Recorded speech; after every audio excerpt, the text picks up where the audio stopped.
सभी साथियों को जय भीम। मैं अरुण कुमार। साथियों, मैं अभी पहुंचा हूं गाजियाबाद कलेक्ट्रेट, और कलेक्ट्रेट के अंदर हमें बहुजन समाज की दो शेरनियां बैठी, और जो कि ये पूरी तरीके से समाज के प्रति समर्पित हैं और समाज के कार्यों में जाती आती हैं, समाज की आवाज उठाती हैं। तो हम इनसे बात करते हैं। जय भीम। जय भीम, नमो बुद्धाय। आप जो है अभी जो एक मुद्दा बना हुआ है जी, जो कि बाबा साहब को एक अपमानित शब्द इस्तेमाल किया गया जी, तो उस पर आप क्या कहना चाहते हो? मैं आप सभी को पहले तो जय भीम, नमो बुद्धाय। और 25 दिसंबर कल है। 25 दिसंबर 1927 में बाबा साहब डॉक्टर भीमराव अम्बेडकर जी ने काला कानून मनुस्मृति दहन किया था। उसके बाद हमारे देश में 26 जनवरी 1950 को बाबा साहब डॉक्टर भीमराव अम्बेडकर जी के द्वारा रचित भारत का संविधान लागू हुआ, जिसमें भारत की तमाम महिलाओं को, किसी भी धर्म, किसी भी वर्ग की महिला हो, चाहे वो किसी भी कैटेगरी की हो, सभी को समान अधिकार दिए। और ऐसे अधिकार उन महिलाओं को दिए जिन महिलाओं को समान जीवन जीने का अधिकार ही नहीं था। ना संपत्ति रखने का अधिकार, ना शिक्षा प्राप्त करने का अधिकार, ना धन रखने का अधिकार, ना मकान बना के रहने का अधिकार। सिर्फ एक बच्चे पैदा करने वाली मशीन माना गया, पैर की जूती माना गया। उसी महिला को बाबा साहब डॉक्टर भीमराव अम्बेडकर जी ने इस देश के सर्वोच्च स्थान पर बिठा दिया। आज आप देखोगे हमारे देश की प्रथम नागरिक राष्ट्रपति द्रौपदी मुर्मू जी हैं।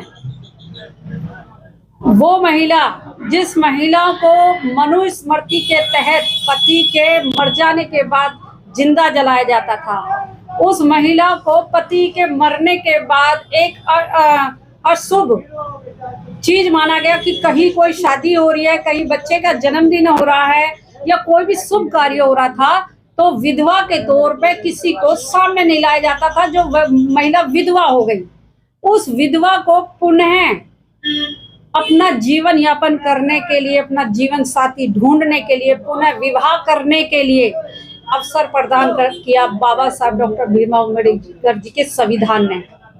ससुर की संपत्ति या पिता की संपत्ति में अधिकार,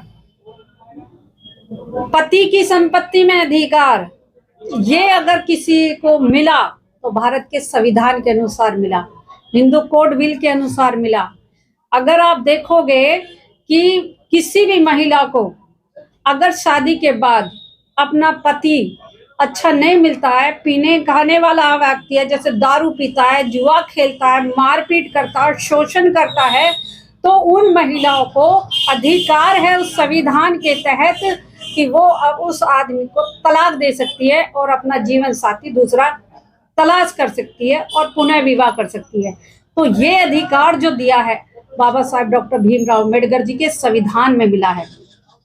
मेरा कहने का मतलब ये है कि इस देश में जो मनुस्मृति रही है, या वर्ण व्यवस्था रही है, या एक धर्म व्यवस्था जो पहले से चली आ रही है, उस व्यवस्था के तौर पे अगर देखा जाए कि 33 करोड़ देवी देवता इस हिंदू धर्म में हैं, उस हिंदू धर्म में 33 करोड़ देवी देवता, किसी भी इनके जो ग्रंथ है, धर्म ग्रंथ हैं, किसी भी उसका सही मानो आप, लेकिन उसमें किसी में भी समान अधिकार किसी को नहीं मिले जो समान अधिकार बाबा साहब डॉक्टर भीमराव अम्बेडकर जी का संविधान देता है। इसका मतलब ये है कि मैं आपको बता दूं कि देने वाला जो होता है, जो दान देने वाला होता है, वो एक तरीके से भगवान होता है। हम बाबा साहब डॉक्टर भीमराव अम्बेडकर जी को अपना भगवान मानते हैं, अपना रहनुमान मानते हैं, क्योंकि हमें हक अधिकार उन्होंने दिया है। और जिन्होंने लेने का काम किया है, वो आप देखते होंगे बहुत सारे मंदिर मस्जिद हैं, गुरुद्वारे हैं, सब में दिया ही तो जाता है। महिलाओं को जो दिया सिर्फ संविधान ने दिया है। और अभी 17 दिसंबर में भारत की संसद में, राज्यसभा में देश के गृह मंत्री द्वारा एक बयान दिया गया, जिसमें कहा गया है कि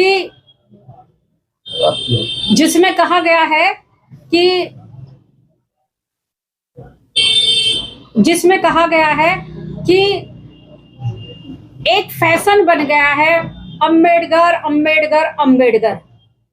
अगर इतना नाम भगवान का ले लेते तो 7 जन्म तक स्वर्ग मिल जाता। तो ये समझ में आता है कि जो लोग बाबा साहब की स्टैच्यू से, बाबा साहब के संविधान से आज इतनी घृणा रखते हैं,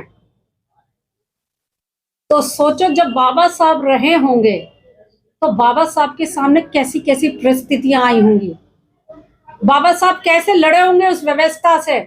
तो आज अगर हम बाबा साहब को अगर याद करें, अगर बाबा साहब की जीवनियों को पढ़ें, उनकी बुक्स को पढ़ें, तो उनके त्याग को अगर पढ़ते हैं, देखते हैं, तो हमारे रोंगटे खड़े हो जाते हैं कि हमारे बाबा साहब ने किन लोगों से, किस व्यवस्था से लोहा लिया होगा। और वो ये कहते हैं कि हमने बाबा साहब को सम्मान दिया। अगर बाबा साहब को वर्तमान सरकार अगर सम्मान देती तो बाबा साहब का स्टेचू लगा हुआ था पुरानी संसद भवन में, उस स्टेचू को हटा के पीछे साइड में कर दिया गया।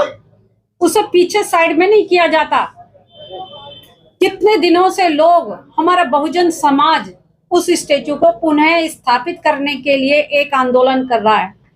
ठीक, आज एक नई फिर एक व्यवस्था, फिर हमारे सामने एक विडंबना खड़ी कर दी गई इस देश में कि हम लोगों को सम्मान अगर जीवन जीना है तो हमें उन लोगों से हर क्षण लड़ना पड़ेगा अपने हक अधिकारों को बचाने के लिए। इस देश के संविधान को जब तक हम सुरक्षित रखेंगे तो मान के चलो कि हम बाबा साहब को पुनः जीवित रखेंगे। जिस दिन इस देश का संविधान खत्म हो गया, उस दिन इस देश से लोकतंत्र खत्म हो जाएगा, हक अधिकार खत्म हो जाएंगे।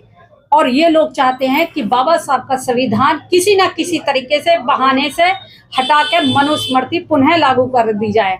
और जो लोग चाहते हैं ना कि ये देश हिंदू राष्ट्र होना चाहिए, मैं उन लोगों को बता दूं कि हिंदू राष्ट्र होने के नुकसान कितने हैं और फायदे कितने हैं। फायदा सिर्फ एक वर्ग को होना है, ठीक है।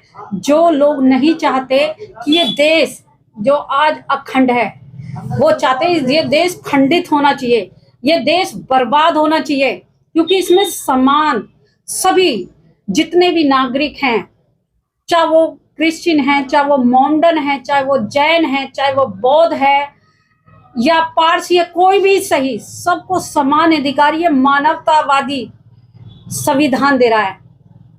और वो ये कहते हैं कि हम इसे हिंदू राष्ट्र बनाएंगे। ये हिंदू राष्ट्र देश कभी नहीं बनेगा, क्योंकि इस राष्ट्र में सभी का समान अधिकार है और उसमें सिर्फ केवल एक ही व्यवस्था का समान अधिकार है। तो ऐसी व्यवस्था इस देश में कभी नहीं आएगी। और अगर जो ये लोग चाहते हैं ना कि इस देश में वो व्यवस्था लाएंगे जी, है ना, तो मैं ये कह रही हूँ, इस देश में, ये देश क्रांतिकारियों का रहा है, फिर इस देश में क्रांति होगी। अमित शाह के जो उन्होंने कहा कि भगवान भगवान जी, अमित शाह भगवान को मानते हैं, उन्हें भगवान ने दे दिया। आप क्या मानते हो इसमें? हम तो ये मानते हैं कि जो इस देश के शोषित, पीड़ित, वंचित लोग हैं, जिन्हें पानी पीने का भी अधिकार नहीं था, छोटी सी चीज जिसे ये कहते हैं कि प्यासे को पानी तो पिला दो, सबसे बड़ा धर्म है। मैं ये कह रही हूँ, उस पानी पीने का भी अधिकार संघर्ष के बाद, सिर फूटने के बाद, लाठियां खाने के बाद बाबा साहब ने हमें दिया पानी पीने का अधिकार। तो और तो बहुत बड़ी चीज है। तो हमें तो जो बाबा साहब ने दिया है, तो हमारे लिए तो स्वर्ग इस धरती पे है। हमें किसी धर्म ग्रंथ ने नहीं दिया अधिकार, हमें स्वर्ग दिया तो बाबा साहब डॉक्टर भीमराव अम्बेडकर जी के संविधान ने दिया है। हमें नहीं चाहिए कोई भी धर्म ग्रंथ, ऐसे कोई व्यवस्था नहीं चाहिए। और जिसे स्वर्ग चाहिए, तो स्वर्ग सीधी बात है, आदमी जीते जी स्वर्ग ना तो जा सकता है और ना मरने के बाद बता सकता है कि स्वर्ग में क्या व्यवस्था है। उसके लिए तो मरना पड़ेगा। तो मैं देश के गृह मंत्री जी से कहना चाहूंगी, जहर खा के मर जाओ। या फांसी लगा के मर जाओ। तो कम से कम जो है इस देश में जो है, जो हम देशवासी हैं, मूल निवासी हैं, हमारा डीएनए बाहर का नहीं है, हमारा डीएनए इस देश का है। हम इस देश के मूल निवासी हैं, हम इस देश के जो है पैदाइश हैं। वो लोग बाहर से आए हुए लोग, चंद लोग हमें ये कहेंगे कि जो है इस देश में जो ना भगवान की रट्टे लगाने से उनके इतने सारे, हमारे देश के जो गृह मंत्री है, कम से कम मैंने सुना है 1 किलो दवा रोज खाते हैं, है ना। 1 किलो दवा क्यों खाते हैं? क्यों विज्ञान के सहारा लेते हैं? वे भगवान का सहारा ले, मंदिर में जाएं, घंटा बजाएं और जो है अपने आप को स्वस्थ करें। लेकिन पूजा पाठ तो बाबा साहब का भी करते हो। देखिए, बाबा साहब किसी पूजा के वो ही नहीं है। बाबा साहब ने कब कहा कि मेरी पूजा करो? बाबा साहब ने कभी नहीं कहा, और किसी भी व्यक्ति से नहीं कहा, किसी भी पुरुष से, महिला से नहीं कहा। जो लोग बाबा साहब को मानते हैं, बाबा साहब ने ये कहा था कि मेरी पूजा मत करना, मंदिर में जो है मेरे को मत रख देना। क्यों? मैं मंदिर में रखने लायक नहीं हूँ, मैं दिमाग में रखने लायक हूँ। मुझे रखो तो किताबों में रखो, मुझे शिक्षा में प्राप्त करोगे, मेरे विचारों में मुझे प्राप्त करोगे। मेरे लिए घंटा बजाने की जरूरत नहीं है, मैं तो विचारों में हूँ, मैं तो स्कूल कॉलेजों में हूँ, मैं तो संसद में हूँ, मैं डीएम की कुर्सी पे हूँ, मैं वकील के कोर्ट में हूँ, मैं इंजीनियर हूँ, मैं मास्टर हूँ, मैं प्रोफेसर हूँ, मैं मैनेजर हूँ बैंक में बैठे हुआ। वो तमाम जितनी भी सीट हैं, बाबा साहब कहते हैं कि मैंने तो आपको हक अधिकार संविधान में दे दिए, लेने हैं तो आपको लड़ना पड़ेगा। आपको घर में बैठ के कभी हक अधिकार नहीं मिलेंगे, आपको ऑन रोड रहना पड़ेगा, तब आपके हक अधिकार सुरक्षित हो पाएंगे। और उसके लिए हम अम्बेडकरवादी संघर्षों के आदि, जब भी जो है व्यवस्था में ऐसा कोई भी विवाद होता है या देश के संविधान से छेड़छाड़ होती है, तो अम्बेडकरवादी सड़कों पे होते हैं। अपने जो देश के उन तमाम लोगों को जी जो कि बहुजन समाज में आते हैं, चाहे SC ST OBC या मुस्लिम, जी, उन्हें आप क्या कहेंगे? मैं यही कहना चाहती हूँ कि किसी मंद बुद्धि आदमी से जो इस देश में जो है सजा आता है, भारत के संविधान ने जिसे सजा दी हुई है, 3 महीने जो जेल में रह के आ चुका है, जिसे तड़ीपाड़ का नाम दे दिया गया, ठीक, और भारत के संविधान के अनुसार आज वो देश का गृह मंत्री बना हुआ है, तो शर्म आनी चाहिए ऐसी व्यवस्था में गृह मंत्री जी को, और माफी मांगनी चाहिए इस देश के लोगों से। देश के संविधान निर्माता के खिलाफ जो बोले हैं, अरे तुम तो उनके चरणों की जो ना धूल भी नहीं हो।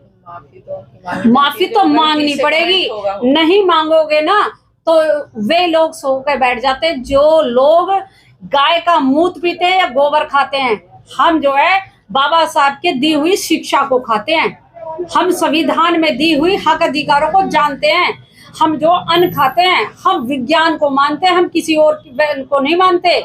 हम में जो है दिमाग है, हम गोमूत्र का और गोबर का सेवन नहीं करते, इसलिए हमें ना बहकाएं, हम ना बहकाने हमें आने वाले। हम बाबा साहब के शेर हैं, बाबा साहब के शेरनियां हैं, और जिसने बाबा साहब का जो है क्या कहते हैं शिक्षा का दूध पिया है, बाबा साहब के विचारों को जिसने जान लिया ना, वो शेर की तरह दहाड़ेगा। गुलामों को बनाया जाता है, और जिसे गुलाम की जो है एहसास हो जाता है ना, वो तो बगावत कर बैठते हैं, जैसे हम बगावत करते हैं। हम बगावत करेंगे, हम बाबा साहब के सम्मान में जो करना जो होगा वो कर जाएंगे, पीछे नहीं हटेंगे।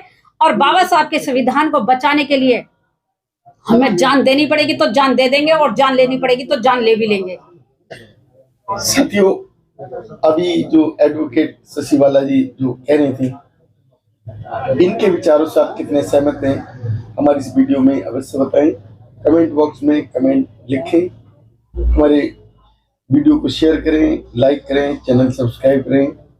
जय भीम, नमो बुद्धाय। जय भीम, नमो बुद्धाय सभी को।